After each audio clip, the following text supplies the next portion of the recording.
Hello everyone. तो जैसा कि कुछ टाइम पहले हम लोगों ने ब्लैक फंगस के बारे में बात किया था, बट अब यहाँ फिर से एक नया फंगल डिजीज़ सामने आया है जिसका नाम है वाइट फंगस। ओके, ये रिसेंटली जो वाइट फंगस का केस आया है वो आया है बिहार के कैपिटल पटना से, जहाँ पे 4 लोगों को कोविड-19 के सिम्टम्स थे। बट जब उन्होंने कोविड-19 का टेस्ट करवाया तो उनका सारा रिपोर्ट नेगेटिव आया, और फिर जब आगे टेस्ट हुआ तो पता चला कि वो चारों पर्सन जो थे वो वाइट फंगस नाम की डिजीज़ से इन्फेक्टेड थे। अब हम लोग आज इसी के बारे में बात करने वाले हैं। तो देखिए, जो हमारे हेल्थ एक्सपर्ट्स हैं उनके द्वारा बताया गया है कि ये जो वाइट फंगल डिजीज़ है वो ज़्यादा डेंजरस है as compared to black fungus.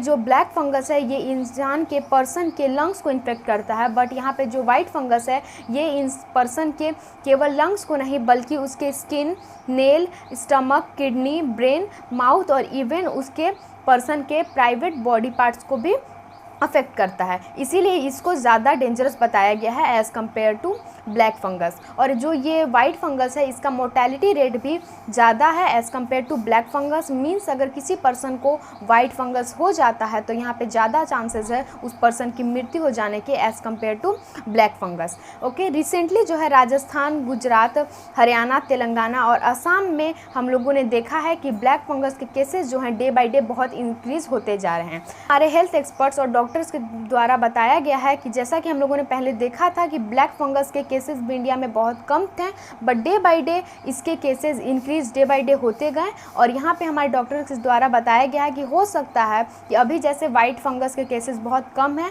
But आने वाले दिनों में हमको लोग को इसके जो केसेस हैं वो ज़्यादा देखने को मिल सकते हैं। अगर हम लोग सिम्टम्स की बात करें कि क्या सिम्टम्स हैं इस वाइट फंगस के, तो इसके सिम्टम्स जो हैं वो काफ़ी हद तक सिमिलर है कोविड-19 के। मीन्स अगर किसी पर्सन को यहाँ पे वाइट फंगस हो जाता है तो वो खुद से घर पे नहीं समझ सकता है कि उसे वाइट फंगस है या फिर वो कोविड-19 से इन्फेक्टेड है। और अगर टेस्ट की बात की जाए कि कैसे हम लोग को पता चलेगा कि हम लोग जो हैं कोई भी पर्सन वाइट फंगस से इन्फेक्टेड है, तो देखिए एक टेस्ट है जिसका नाम है HRCT टेस्ट या फिर CT स्कैन और एक्सरे।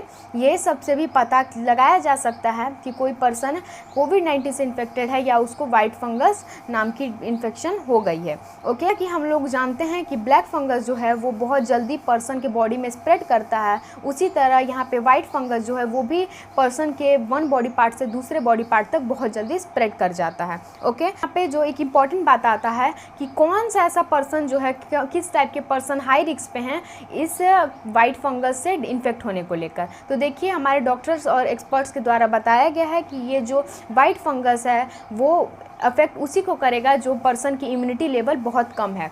और इम्यूनिटी लेवल, बॉडी की इम्यूनिटी लेवल उसी पर्सन की जो कम रहती है, जो पर्सन हो सकता है जो पेशेंट डायबिटीज़ का पेशेंट हो या कोई कैंसर का पेशेंट हो, किडनी ट्रांसप्लांट का पेशेंट हो या कोई पर्सन जो हो वो रेगुलर बेसिस पे एस्टेरॉइड्स या फिर मतलब मेडिसिन का यूज़ कर रहा हो। ओके, इन सारे पेशेंट जो इस टाइप के पर्सन होते हैं जो ये सब डिजीज़ से इन्फेक्टेड होते हैं, उनके बॉडी का लेवल जो है इम्यूनिटी लेवल बहुत कम रहता है, और यहाँ चांसेस है ज़्यादा कि उस टाइप के पर्सन जो हैं वो वाइट फंगस डिजीज़ से जल्दी इन्फेक्ट होंगे। ओके, और देखिए डॉक्टर्स के द्वारा ये भी बताया गया है कि जो सारे कोविड-19 के जो पेशेंट हैं जो रेगुलर ऑक्सीजन सप्लाई पे हैं, मीन जो कि ICU में हैं या ऑक्सीजन पे जो हैं, उन पे भी जो हाई चांसेस है कि वो वाइट फंगस नाम की डिजीज़ से इन्फेक्ट हो सकते हैं। पर्सन का जो इम्यूनिटी लेवल बॉडी का बहुत कम है, मीन्स जो किसी भी टाइप की डिजीज़ से और मतलब पहले किसी भी टाइप की डिजीज़ से जो पर्सन को डिजीज़ है या फिर कोई अगर किसी तरह की उसको हेल्थ प्रॉब्लम है, तो यहाँ पे वो पर्सन हाई रिस्क में है इस फंगल डिजीज़ से इन्फेक्ट होने को लेकर। इसीलिए इसको ज़्यादा डेंजरस बताया गया है, क्योंकि इसमें ये जो है वो वन बॉडी पार्ट से दूसरे बॉडी पार्ट में बहुत जल्दी जाता है, और ये ह्यूमन के सिर्फ एक बॉडी पार्ट को नहीं बल्कि कई सारे बॉडी पार्ट्स को, जैसे कि ब्रेन हो गया, लंग्स हो गया, स्किन हो गया, माउथ हो गया, इन्फेक्ट कर देता है। इसीलिए यहाँ पे हाई चांसेस हो जाते हैं कि वो पर्सन की यहाँ पे मृत्यु हो सकती है। ओके, तो आज के लिए इतना ही दोस्तों, मिलते हैं हम लोग नेक्स्ट वीडियो में कोई नए और इंटरेस्टिंग टॉपिक के साथ। Thank you.